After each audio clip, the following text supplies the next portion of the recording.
Une jeune fille dans un pays lointain. Elle s'appelle Dora, elle était très riche et très belle. Elle avait une grande maison, beaucoup de beaux vêtements et de nombreux bijoux en or.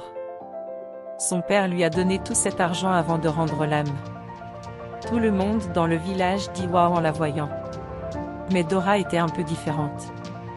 Elle aimait être avec des gens qui avaient beaucoup d'argent comme elle. Elle ne jouait pas avec ceux qui avaient moins. Même lorsqu'ils lui souriaient, il arrivait qu'elle ne leur rende pas leur sourire. Son père n'était pas comme ça. Il était gentil avec tout le monde et partageait son argent. Les gens l'aimaient beaucoup. Ils aiment aussi Dora malgré tout, espérant qu'elle sera un jour comme son père. Dora ne pensait pas à se marier. Un jour sa mère lui a dit « Dora, tu ne rajeunis pas, trouve quelqu'un pour te marier. » Mais Dora secouait la tête. Elle a dit « Non, je veux quelqu'un de très spécial. Il doit avoir plus d'argent que moi, être super gentil et n'avoir jamais été marié. » Les gens murmuraient « Qui cela pouvait-il être? Personne n'est comme ça ici. » Alors Dora attendit et attendit, pensant à l'homme qui lui conviendrait parfaitement. Elle croyait que quelque part, elle le trouverait d'une manière ou d'une autre. Mais pour l'instant, elle profitait de ses richesses, de sa grande maison et de ses objets brillants, pas encore prête à les partager avec qui que ce soit. Un après-midi, Dora a rencontré Yao. Yao venait d'un autre village pas trop loin, il était riche tout comme Dora. Il tirait aussi ses richesses de sa famille, tout comme elle. Dora l'aimait bien parce qu'il était riche. Yao l'aimait aussi. Alors ils ont décidé de se marier et de vivre ensemble. Au début, tout était doux et heureux. Ils riaient et mangeaient des repas délicieux et vivaient dans une grande maison confortable. Dora et Yao semblaient parfaits l'un pour l'autre. Mais après un moment, les choses ont commencé à changer. Dora aimait prendre toutes les décisions. Elle voulait être la patronne. Quand Yao dit « Faisons ceci ou cela », Dora répond souvent « Non, nous le faisons à ma manière ». Elle pensait que parce qu'elle était riche et un peu plus âgée, elle devrait diriger. Un jour, Yao devait partir en voyage. Il a dit à Dora « S'il te plaît, reste à la maison jusqu'à mon retour ». Mais Dora n'écoutait pas. Elle est sortie jouer avec ses amis et a voyagé loin sans le dire à Yao. Quand Yao revint, il trouva la maison calme et vide. Il se demandait « Où est Dora ?» La bonne lui a répondu « Elle est partie s'amuser avec ses amis. » Yao a attendu un jour, 2 jours, 3 jours. Puis Dora est revenue. Yao était très contrarié. « Où étais-tu allé ?» il a demandé. Dora n'aime pas ce genre de questions. « Pourquoi veux-tu savoir ? » « Je peux aller où je veux, » dit-elle. Ils se disputèrent longuement et haut. Yao lui dit « Tu devrais me respecter. Je suis toujours le chef de cette maison. » Mais Dora n'était pas d'accord. Elle était en colère. « Je n'ai pas besoin de t'écouter. Aucun homme ne peut contrôler ma vie, » dit-elle. Et sur ce, Dora a fait ses valises et est retournée dans son propre village, laissant derrière elle Yao et sa maison.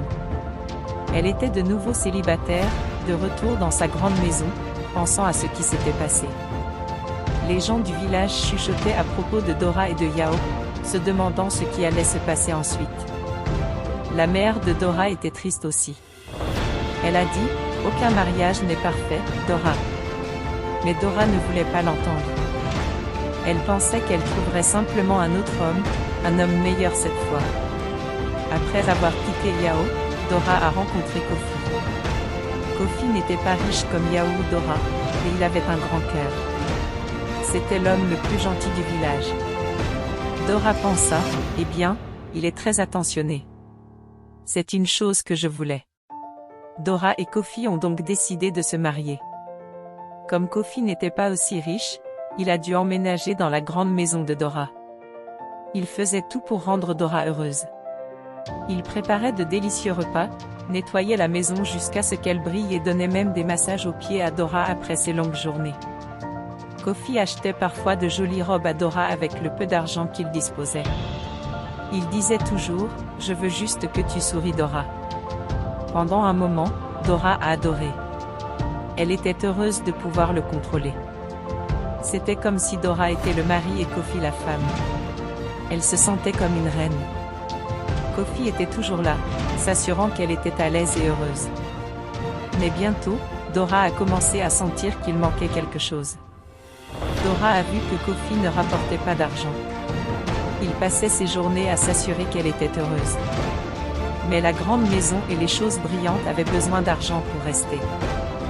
Dora pensa, Kofi est gentil, très attentionné, mais il est trop paresseux. Il n'a jamais beaucoup contribué à la famille. Au lieu de cela, tout ce qu'il fait, c'est simplement s'asseoir et profiter de son propre travail. Puis un soir, Dora s'est assise avec Kofi. Elle lui dit, « Tu es très gentille, Kofi. Mais la gentillesse ne remplit pas nos marmites de nourriture ni ne garde cette maison. » Kofi se sentait triste. Il voulait rendre Dora heureux.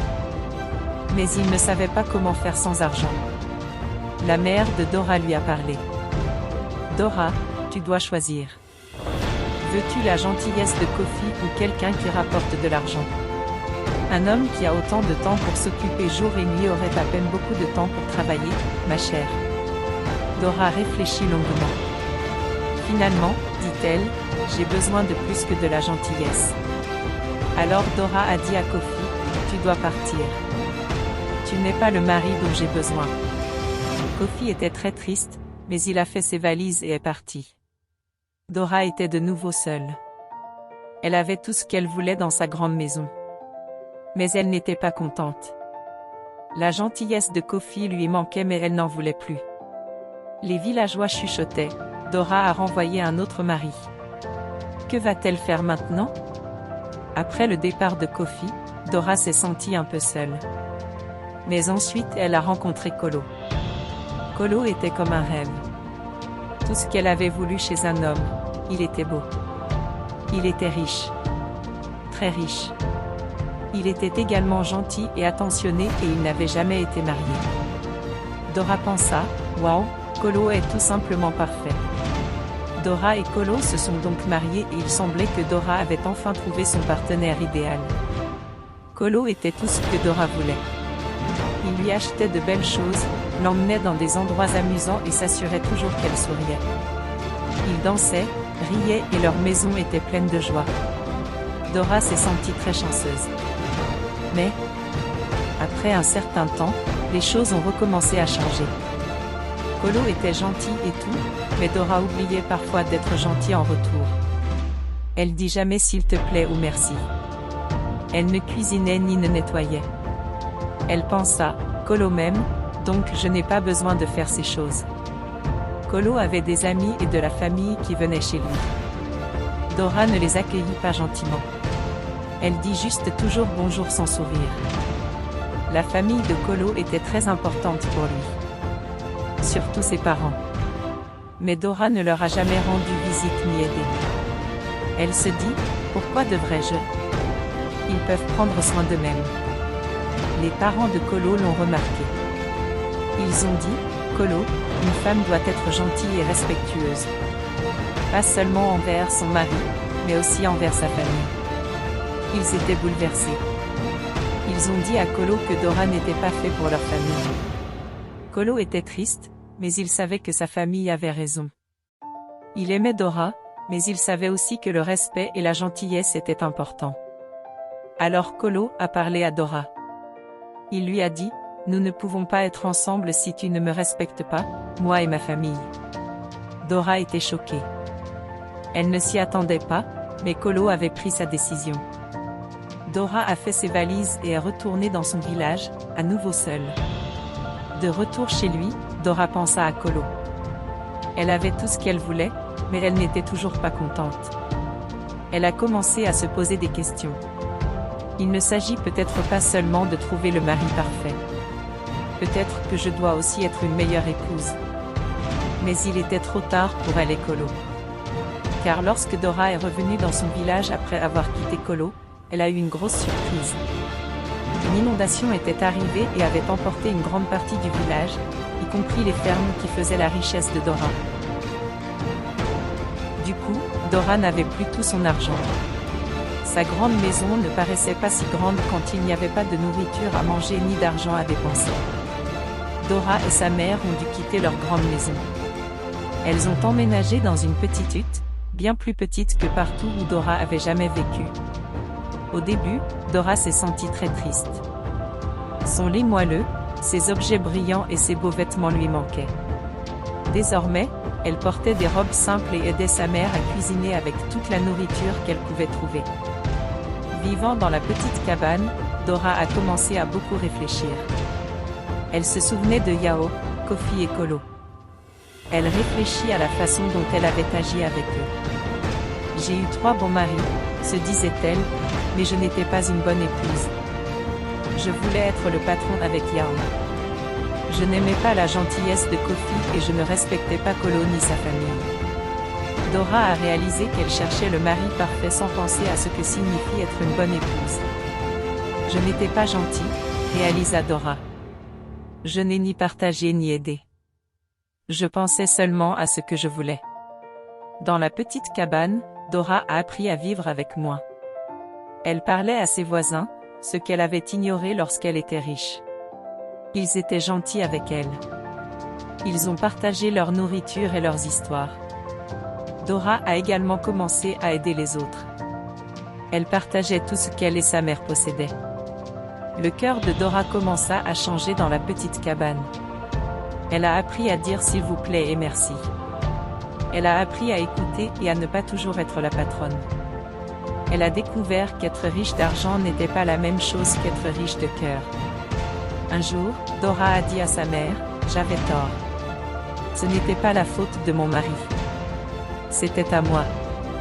J'ai oublié d'être gentil et respectueux. » Sa mère la serra dans ses bras. Elle était heureuse de voir Dora comprendre. En vivant simplement, Dora a appris une grande leçon.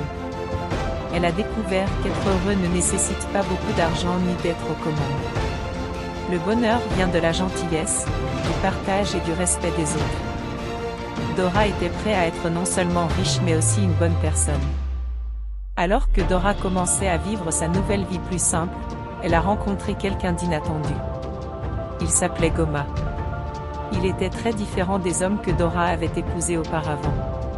Il n'était pas riche et il avait été marié une fois. Il ne correspondait à aucune des choses que Dora recherchait chez un mari. Mais il y avait quelque chose de spécial chez lui. Il était gentil. Il rit et s'amuse beaucoup. Et il se souciait de Dora comme personne auparavant. Dora et Goma sont devenus amis. Ils parlaient, s'entraidaient et riaient ensemble. Dora aimait ce que Goma lui faisait ressentir.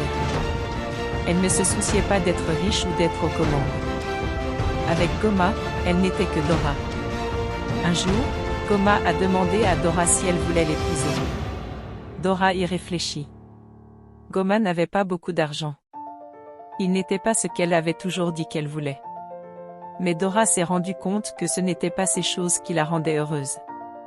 Être prise en charge, partager des rires et s'entraider, c'est ce qui la rendait heureuse. Alors Dora a dit oui à Goma.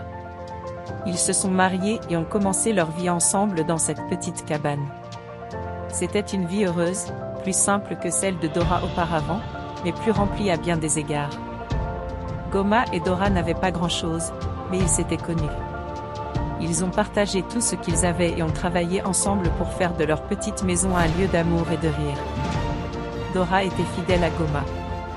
Elle ne cherchait pas quelqu'un de plus riche ou de plus puissant. Elle a appris à apprécier ce qu'elle avait. Goma et Dora se respectaient. Ils écoutaient quand l'autre parlait et s'entraidaient sans qu'on ait besoin de le leur demander. Leurs voisins ont vu à quel point Dora et Goma étaient heureux.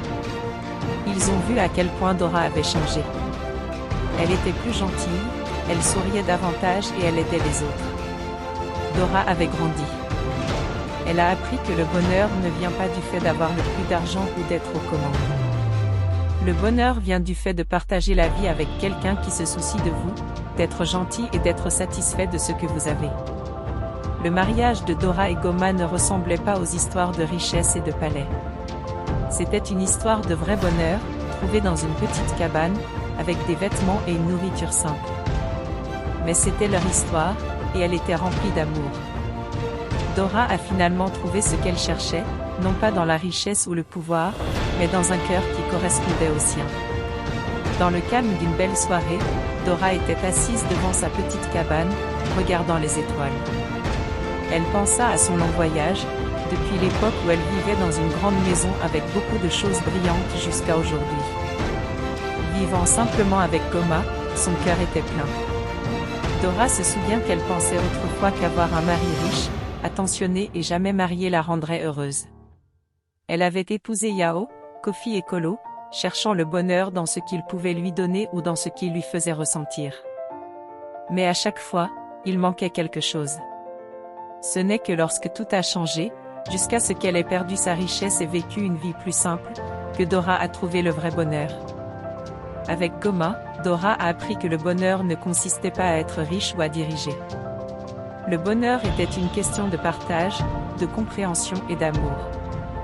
Elle a appris qu'aucun mariage n'est parfait. Chaque relation a ses défis. Mais c'est la manière dont vous relèverez ces défis ensemble qui compte. Il s'agit de se comprendre, de faire des compromis et d'être là les uns pour les autres. Dora a réalisé ses erreurs. Elle a vu qu'elle recherchait la perfection chez son mari sans être disposée à lui donner la même chose en retour. Elle a compris qu'un mariage heureux ne consiste pas à trouver quelqu'un qui répond à tous vos critères, mais à construire une vie ensemble, où les deux partenaires se sentent valorisés et aimés. Alors que Dora regardait les étoiles, elle se sentait reconnaissante pour son voyage. Cela lui avait appris le vrai sens de l'amour et du bonheur. Elle était reconnaissante envers Gomain, pour son amour et pour la vie qu'ils partageaient ensemble. La morale de l'histoire de Dora est claire. Aucun mariage n'est complet à 100. Ce qui rend un mariage parfait n'est pas de trouver la personne parfaite, mais de trouver quelqu'un avec qui vous pouvez grandir, comprendre et faire des compromis pour construire une relation amoureuse solide. Le bonheur ne vient pas de la recherche de la perfection chez les autres, mais de l'appréciation de ce que vous avez et de l'amour et de la compréhension que vous partagez ensemble. L'histoire de Dora nous rappelle que la clé d'une vie heureuse et d'un mariage heureux ne réside pas dans la richesse ou le statut de votre partenaire mais dans le respect amoureux et la compréhension que vous partagez. Et c'est finalement la chose la plus précieuse de toutes. J'espère que vous avez apprécié l'histoire. Si tel est le cas, aimez la vidéo, partagez-la avec votre famille et vos amis, commentez-la et n'oubliez pas de vous abonner à la chaîne et d'activer la cloche de notification pour des histoires plus enchanteresses comme celle-ci. Au revoir.